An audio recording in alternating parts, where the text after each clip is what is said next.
ወደዚህ የሚጣጠፍ ከሆነ የጠጣ ነው እንበለው የጠጣ በዚህ ደግሞ ቀጥ ብሎ ወደዛ ሊሄድ ነው። ይሄ ደግሞ ኖርማል ነው። ስለዚህ ይሄ ፍራቻ ሳያሳይ ዝም ብለህ ከታጠፈ እዛ አካባቢ ምን ይፈጠራል? ግጭት ይፈጠራል ማለት ነው። ስለዚህ ሹፌር እንጂ ጀግና ካሰብነው አድራሹ ሹፌር እንጂ ጀግና። ውድ ተከታታዮች እንዴት ናችሁ? እንኳን ወደ ቻናል በሰላም መጣችሁ። ይህ ቻናል ኢትዮ ስኪል አካዳሚክ ይባላል። ኢትዮ ስኪል አካዳሚክ ማለት በሙያ ዙሪያ ትምህርትና ስልጠና ይሰጣል። ለመከታተል አመቺ እንዲሆን የምሰጣችሁ ሙያና ትምህርት ላስተዋውቃችሁ። አንደኛው በማንጃ ፍቃድ ዙሪያ ትምህርት ነው። ማንጃ ፍቃድ ሙሉ ኮርስ የሰጠሁ ነው። አሁን ስለሱ ነው ያስተማርኩት ያለሁት። ሁለተኛው ስለ ቅድና ዲዛይን ልብስ ነው የምሰጣችሁ። ሶስተኛው ደግሞ ስለ አውቶሞቲቭ ወይም ደግሞ ጋራጅ ብየዳ ዌልዲንግ ማለት ነው። አራተኛው ደግሞ ስለ ገመድ ዝርጋታ ወይም ኤሌክትሪክ ሲስተም ነው። አምስተኛው ደግሞ ስነ ልቦና ነው ማለት ነው። ስለዚህ ወደ መንጃ ፍቃድ ትምህርታችን ከመግባታችን በፊት ላይክ እና ሼር እያደረጋችሁ ከዛ በመቀጠል ወደ ዛሬ ትምህርታችን ከመግባታችን በፊት የትናንት የተማማርናችሁ ትንሽ 1 2 3 ሊያላላችሁ ማለት ነው። ዝግጁ ነህ? እሺ፣ በኋላ ትነግረኛለህ። ችግር የለም። ጻፈውና ማስረዳት ሲጀምር ታቆማለህ። እሺ፣ የትናንት አንዳንድ ትበላችና ትናንት ስለ ሙያዊ ስነ ምግባር ተምረን ነው። ሙያዊ ስነ ምግባር ማለት ምን ማለት ነው? ሙያ ራሱስ ምን ማለት ነው? ስነ ምግባር ማለት ምን ማለት ነው ብለናል። ማለት በሰፊ አይተናል። እዛ በሰፊ ከፈለጋችሁ እዛ ሄዳችሁ ማየትና መማር ትችላላችሁ ማለት ነው። እሺ፣ ሙያ ማለት ምን ማለት ነው? ሙያ ማለት በማህበረሰቡ ዘንድ የተከበረና የተወደደ ነው። ስለዚህ በትምህርትና በስልጠና በተለያዩ ምክንያቶች ሊገኝ ይችላል ብለናል። ስነ ምግባር ምን ማለት ነው? ስነ ምግባር ማለት መልካምና መጥፎ ለመለየት መጥፎ በመተውና መልካም እንድናዳብር የሚያግዝ እሴት ነው ብለናል። ስለዚህ ጥሩ ስነ ምግባር ያለው አሽከርካሪ እንድንሆን 3 ምዎች አሉ ብለናል። አንደኛው መጠንቀቅ ነው። ሁለተኛው ደግሞ መመስከር ነው። በራስ ላይ መመስከር፣ አደጋ የደረሰ መመስከር። ሶስተኛው ደግሞ መቀየር ነው እንዳለው ጭራሽ። ስለዚህ የመግባባት ክህሎት የሚባል ደግሞ መቻቻል አሉት፣ አዛኝ መሆን፣ እነዚህ መካፈል፣ መንገድ በጋራ መጠቀም፣ እነዚህ ትናንት በሰፊ አይተናል ማለት ነው። እያንዳንዱ ቪዲዮዎች ጥያቄ ላደርግ ነው ደግሞ ጥያቄ ላቅርብ የነበርኩት ግን አልቻልኩም። ምክንያቱም በጣም ስለሰፋኝ በጣም ስለበዛብኝ ማለት ነው። ምክንያቱም ስራ ምናምን ስላለኝ ቢዚ ስለሆንኩ ያው ይሄ ራሱ እሁድ ብቻ ነው የምሰራው። ስለዚህ በዚህ እንድትረዱልኝ ፈልጋለሁ። እሺ፣ ጥሩ። ወደ ዛሬ ትምህርታችን እንሄድ። ዛሬ ትምህርታችን በምንድን የምንማረው አልኮል እና ማሽከርከር ያለው ግንኙነታቸውና ምን ያክል ጉዳት አለው፣ በማሽከርከር ላይ ምን ያክል ጉዳት አለው የሚለው ነው። ስለዚህ የአልኮል መጠጥ በአሽከርካሪዎች ላይ ያለው ተጽዕኖ ስንት ያክል ተጽዕኖ ነው ያለው ምንል ነው ያለን ዛሬ ማለት ነው። ጥሩ። ምክንያቱም ትንሽ ቀነስ አድርጌያለሁ፣ ያው የለፋው ስለሆንኩ ነው። ከዛ በመቀጠል መጀመሪያ አልኮል በማሽከርከር ላይ ይሄን ያለው ተጽዕኖ ከማለታችን በፊት ማሽከርከር ምን ማለት ነው? ማሽከርከር ማለት የአሽከርካሪ ሙያ የአእምሮ አዛዥነት፣ የአካል እንቅስቃሴ አውሮ ወይም ደግሞ በመቀናጀት ወይም ደግሞ መቀናጀት የሚጠይቅ ሙያ ነው። የአእምሮ አዛዥነትና የአካል እንቅስቃሴ ሁለቱ ተቀናጅቶ ነው ማሽከርከር ሙያ አለኝ ወይ ደግሞ ማሽከርከር ሙያ የሚባለው። ስለዚህ ይሄ ይዘናል በአእምሯችን አዛዥነት፣ በአካል ደግሞ እንቅስቃሴ የምንሰራው ሙያ ነው ብለናል። ጥሩ። ይሄ ሁለት ከያዝነን አልኮል ደግሞ ምን ያደርጋል መሰላችሁ? ዛባል ጭራሽ ማታውን የመንቀሳቀስና የአእምሮ አዛዥነት ሁለቱ ይቆጣጠረዋል ማለት ነው። ስለዚህ ከሙያው ስነ ምግባር ውጭ ሆነናል ማለት ነው። አልኮል ራሱን የሚመራን ያለ ማለት ነው። አልኮል ራሱ ይነዳል ማለት ነው። የአካል እንቅስቃሴና የአእምሮ አዛዥነት ነው የሚደረገው። ስለዚህ ምን ያደርጋል? ይሄ ደግሞ የአካል እንቅስቃሴና የአእምሮ ነርቭ እንዳለ ምን ያደርጋል? ከጥቅም ውጭ ያደርጋቸዋል ማለት ነው። እሺ፣ አሁን አንድ አሽከርካሪ መጠጥ እንዲጠጣ አይፈቀድም፣ ግን ከጠጣ የሚያሳየው ባህሪ ምን አይነት ባህሪ ነው? አንደኛው በራሱ ረድፍ አይቆም። በራሱ ይሄ ቀጥ የሚላላ በዚህ ሌላ አሽከርካሪ አለ። ስለዚህ ያኛው አሽከርካሪ ግን ምን ያደርጋል? በቃ እንደዛ ያደርጋል ነው የሚሄደው። ዝም ብሎ ወደዛ እያለ ይሄዳል። ሁለተኛ ከፍጥነት ወሰን ገደብ በላይ ማሽከርከር። ይሄ አሁን 30 ከሆነ ከ30 በላይ እንዳትሽከረክሩ የሚል ህግ ካለ ዓለም አቀፍ መንገድ አድርጉት ወደፊት እናየዋለን በደንብ አድርገን ማለት ነው።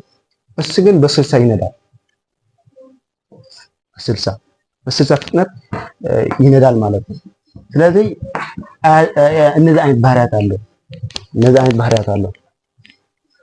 ከዛ የግንባር መብራት አያበራም። ዝም ብሎ በማታ ላይ ዝም ብሎ ይነዳል። ምክንያቱም አልኮል ነው የሚነዳው ያለ እንጂ እሱ አይደለም የሚነዳው። ከዛ ደግሞ ረዥም መብራት ይጠቀማል። ግድ የለውም ደንታ የለውም። ወይ ደግሞ ዝም ብሎ መብራት ያበራል ወደ ሌላ ተጽዕኖ ወይ ደግሞ አደጋ እንዲደርስ ያደርጋል ማለት ነው። እሺ ተገቢ ምልክት አይሰጥም ወይም ደግሞ ተገቢው ምልክት አለመሳየት ማለት ይሄ ፍራቻ አለ።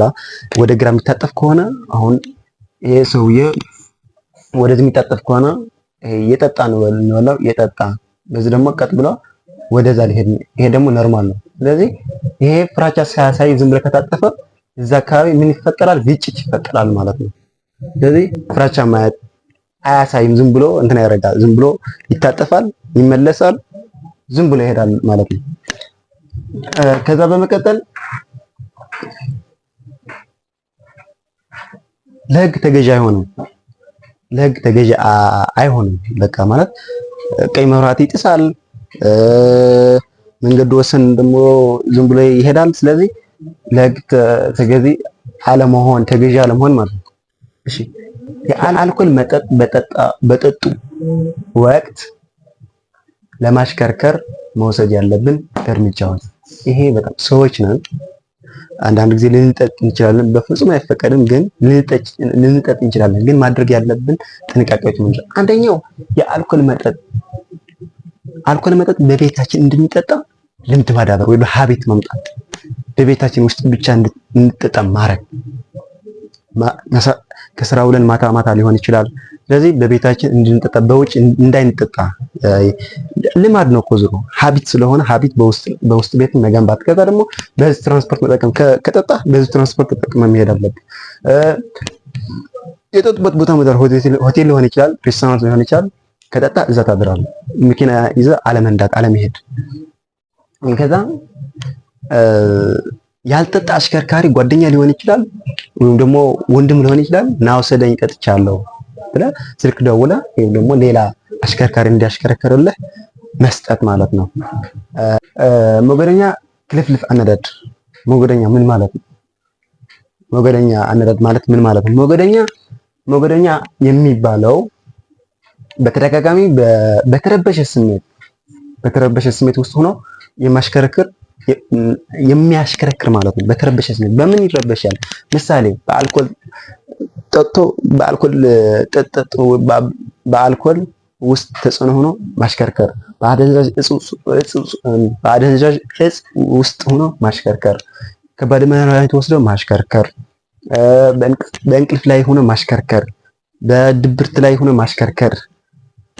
በእልህ ሲባል ደግሞ ይሄ አሁን ትራፊክ ከቀጣ ማለት ነው። በእልህ ጥሩምባው እየነፋ ማርሽ እያስገባ ይበር እንዴ!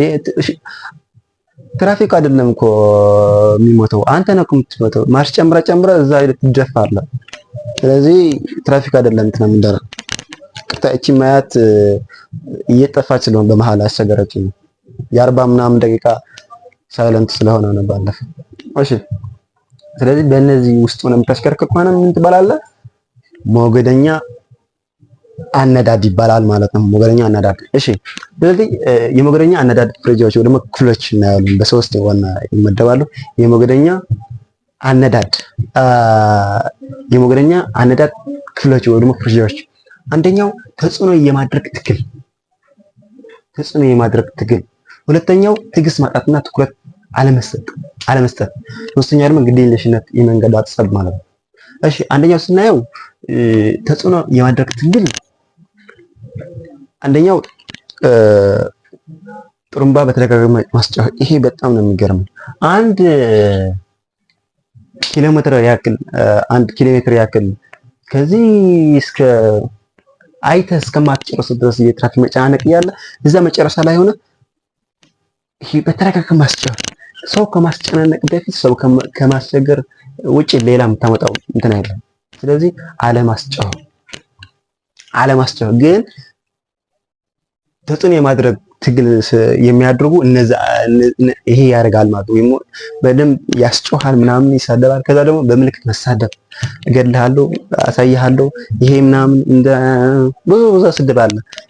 ለስድብ ደግሞ ይበቃል እንጂ ከዛ ለማስፈራራት ሲባል በደንብ ተጠቅቶ መሽከርከር በቃ ጥግ ይሄ ያክል ልዩነት ማለት ለማስፈራራት ነው። መኪና ላለመሳለፍ መዝጋት አሁን መኪናው አምቡላንስ ሊሆን ይችላል፣ ሌላ ሊሆን ይችላል። ስለዚህ ለሱ ለማሳለፍ መንገድ መዝጋት። ከዛ በተሽከርካሪ ሊኖር የሚችለው ክፍተት አለ። በተሽከርካሪ ሊኖር የሚገባ ርቀት አለ። ስለዚህ ይሄ ርቀት አለማክበር፣ ዝም ብለህ መጠጋት ማለት ነው። ሌላ ምንድን ነው? በበቀል ስሜት ፍሬን በድንገት መያዝ። በበቀል ስሜት ማለት ፍሬን እየበረነ ፍሬን ይዞ በቃ ከኋላ ያለ ተሽከርካሪ ደግሞ ከሱ መጥ ይላተማል፣ አደጋ ይዳረጋል ማለት ነው። እሺ፣ ሁለተኛ ትዕግስት ማጣትና ትኩረት አለ መስጠት።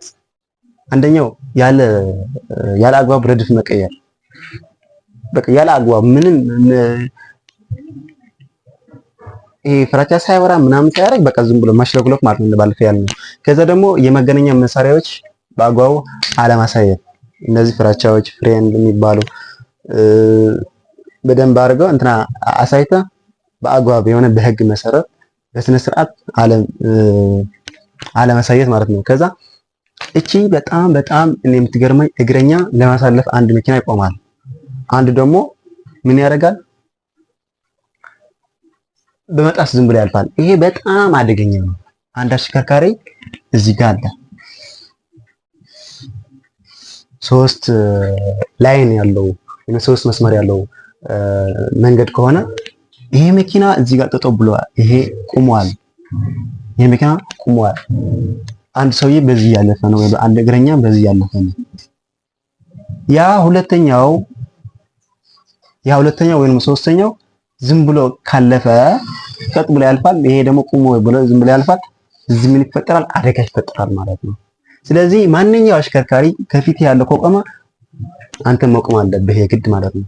ስለዚህ ማለፍ የለብም። አንደኛ እንደዛ። ከዛ ደግሞ ከሱ በላይ ደግሞ እዛ ውስጥ ብዙ አደጋ የሚፈጠር እንደዛ አይነት አጋጣሚዎች ናቸው።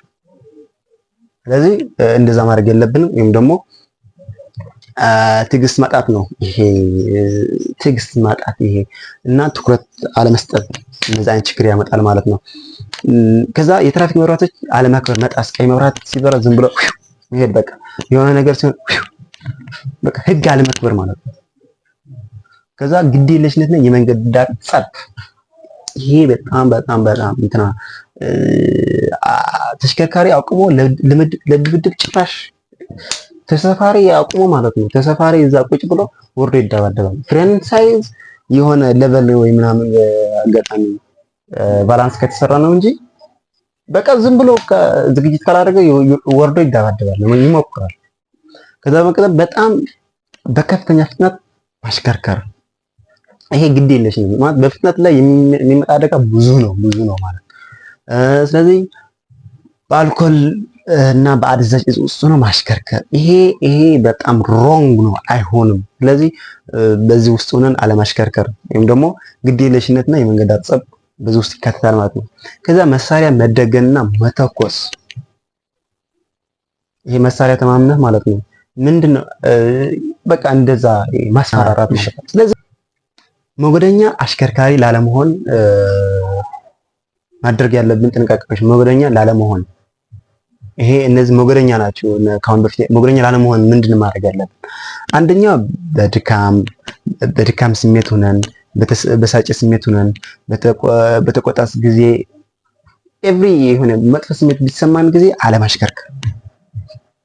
ምክንያቱም ከተበሳጨን መዘናኝ ይሄ መናፈሻ አይደለም መናፈስ ያለብን እንጂ መኪና ውስጥ ገብቶ በመንዳት የሚናፈስ ስሜት የለም። ሌላ ችግር ይዞ ነው የሚመጣ፣ ሌላ ህይወት ነው የምናጣው። ሁለተኛው ወደ የምንፈልገው ቦታ ተገቢ በቂ የሆነ ጊዜ መመደብ። አሁን ዝም ብሎ ይሄ ስልክ አንድ ሰውዬ ነበር አለ ለምንድን ነው ስልክ የማትገዛ ተብሎ፣ አይ ለምን ማን ይዋሻል አላለም። እውነት ነው ደግሞ አንተ አሁን ሩቅ ያለ 12 ሰዓት ይደውላልና 12 ከ30 ደቂቃ ግባ ይውላል። አይ ችግር የለም እገባለሁ፣ ችግር የለም። ይሄ ሰውዬው ግን ለመንገዱ የሚወስደው ግን 2 ሰዓት ሊሆን ይችላል። ስለዚህ ይሄ ሰዓት ሲያልቅ ያንገበግበናል ማለት ነው። ስለዚህ በቂ ሰዓት መመደብ አለብን። ከዛ የጉዞ ፕሮግራም በስራ ሰዓት አለማድረግ፣ በተለይ በአዲስ አበባና በሀገራችን ኢትዮጵያ ውስጥ ማለት ነው። ጉዞ ፕሮግራም ካለን በስራ በመግቢያ ሰዓትና በስራ መውጫ ሰዓት መሆን የለበትም። ወይም ከ1 ሰዓት እስከ 2 ሰዓት መሆን የለበትም። ከ11 ሰዓት እስከ 12 ሰዓት መሆን የለበትም። ከዚህ ውጭ ያለ ፕሮግራም መያዝ እንችላለን። ምክንያቱም መንገድ ይዘጋጋል። በ30 ደቂቃ የምንደርሰው የነበረ ያው 2 ሰዓት ሊፈጀን ይችላል። ስለዚህ እነዚህ ጥንቃቄዎች እናደርጋለን ሞገደኛ ላለመሆን ማለት ነው። እሺ ሞገደኛ አሽከርካሪ ሲያጋጥም ምን ማድረግ አለብህ? ወይም ደግሞ ማድረግ ያለብህ ጥንቃቄዎች ምንድነው? አንደኛው ረድፍን ላለመቀየር ወይም ደግሞ ረድፍን ላለመልቀቅ ፉክክር ውስጥ መግባት። ልቀቅልኝ ሲልክ ረድፉ ወይም ደግሞ ጥርጊያው መንገዱ መልቀቅ። ምክንያቱም ሞገደኛ ነው እሱ እንዳልናቸው ብዙ ነገር ይሄ በተረበሸ ሁኔታ ስላለ በፍሬድ ነው እንጂ በጭንቀት ሊሆን ይችላል። ስለዚህ ይሄ ሰውዬ ጤነኛ ስላልሆነ መንገድ መልቀቅ ነው እንጂ በፍክክር አለቅልን ምናምን በፍክክር ላይ አለመግባት። ከዛ ጽያፍ ስድቦች ቸላ ማለት ነው። ይሄ በጣም ይሄ በማሽከርከር ብቻ ሳይሆን በሌላ ዓለም ይሰራል ብዙ ማለት ነው። ምን ይላል መሰላችሁ አንዳንድ መጽሐፎች ስድብ ምንድን ነው ይሄን ያክል ይቀነጣል? ምንም አይቀነጥም። ምን ስድቡ ከመለስክ ግን ምን ይሆናል? ድንጋይ መፈንከት ይኖራል፣ እጅ መቁረጥ ሊሆን እግር መቁረጥ ሊሆን ይችላል፣ ንብረት መበላሸት ሊመጣ ይችላል። አንድ ፈላስፋ ምን ይላል? ፈላስፋ ካነበብኩት ማለት ነው ይሄ መደባሪያ ያለ አፉ ከተዘጋ ምንም አይሆን አይፈስም። አፉ ከተከፈተ ግን ይፈሳል። ስለዚህ አፍን መዝጋት አለባችሁ ማለት ነው። ወይም ደግሞ ይሄ በዓለም ላይ ይሰራል ነው። የምሬ ነው። ለምን አስፈላጊ አይደለም። ዝም ሌላ ስራ ሌላ ችግር አለን እኮ ሌላ ስንት የሚታሰብ ስንት ነገር አለን። ከዛ የአይን ለአይን ግንኙነት ማስቆም። ይሄ አይን ለአይን ስታይ ለምንድን ነው የምታየው ምናምን ሊለክፍ ይችላል። ስለዚህ በመንደት ላይ በማሽከርከር ላይ ብቻ ማድረግ። ከዛ ሳይበሰጭ ዘና ብለን ሄድ። ይሄ በጣም አስፈላጊ ነው። ሳይበሰጩ በእርግጥ ቅባት እያደረገ ነው ይሄ ሰው፣ ግን ሳትበሰጭ ዝም ብለህ እድ ቢሆን ራሱ ማለት ነው ካልተከታተልከው ወይም ደግሞ ካልተመላለስከው የሆነ ይቆማል። በቃ መቆም አይቀርም፣ ይቆማል። ተከታይ የለውም ያቆማል። ስለዚህ ፍታ ማለት አለብህ። ከዛ ሁኔታው ለህግ ባለሙያ ማስቀረት አለብህ። ደውለን መናገር መጠቆም አለብን የግድ ማለት ነው። ስለዚህ ምን ይላል አንዳንድ መጽሐፎች ደግሞ በዚህ አጋጣሚ ጠቅማችሁ ታዛዥነት ከአዛዥነት በላይ ነው ይላል። ያ ሁሉ ስድብ፣ ድብድብ፣ አካል መጉደል የሚመጣ እኮ እኔ በላይ ወይም ደግሞ ለምንድን ነው እንደዛ የምታደርገው? በቃ ታዛዥ መሆን ነው። እዚህ ዓለም ታዛዥ መሆን ነው። ታዛዥ ከሆንክ ምንም ቢሆን ምንም ይፈታል። ስለዚህ ታዛዥነት ከአዛዥነት በላይ ነው ይላል አንዳንድ መጽሐፎች። እሺ ጥሩ። ይሄ ትምህርታችን ከመጠናቀቅ በፊት እባካችሁ ይሄ ሙሉ ኮርስ ወይም ደግሞ ይሄ መንጃ ፈቃድ ትምህርት ወደ ሌላ ሼር እያደረጋችሁ በጣም ጠቃሚ ቻናል ነው። ምክንያቱ አስቡ እንግዲህ አንድ ብሔር ለብሔር የሚያጣላ ወይም ደግሞ አንድ ፖለቲከኛ እኮ አሪፍ ነው፣ ጥሩ ሀሳብ ካለው እኮ አሪፍ ነው። ዝም ብሎ ለአንድ ብሔር ጨቋኝ የሆነ ሼር እያደረጋችሁ እየሰማችሁ ከምትውሉ እንደዚህ አይነት ሙያ ተኮር የሆነ ቻናላት ሳብስክራይብ እያደረጋችሁ የኔ ብቻ ሳይሆን የሌላ ጠቃሚ የምትሉት ቻናል ካለ ሳብስክራይብ እያደረጋችሁ ወደምትወዱት ወደ ጓደኛ ወደ ወንድማችሁ ወደ ቤተሰባችሁ ሼር አድርጉ ባካችሁ። እስከምንገናኝ ድረስ ፕሌይ ስቶር ገብታችሁ መንጃ ፈቃድ ድራይቭ ላይሰንስ አንሶር ብላችሁ ሰርች ስታደርጉ ይመጣላችኋል። እዛ ገብታችሁ ጥያቄ መመለስ ትችላላችሁ። አንዳንድ ነገሮች መማር ትችላላችሁ ማለት ነው። ስለዚህ ሁል ጊዜ በቪዲዮ መጨረሻ አንዳንድ ቲፕ እሰጣችኋለሁ ማለት ነው። ስለዚህ የዛሬ ትምህርታችን ይሄ ይመስላል ነው። አብራችሁ ስለቆያችሁ አመሰግናለሁ። ባይ ባይ፣ ቻው። ሹፌር እንጂ ጀግና፣ ሹፌር እንጂ ጀግና፣ ካሰብነው አድራሹ ሹፌር እንጂ ጀግና። ረረረረ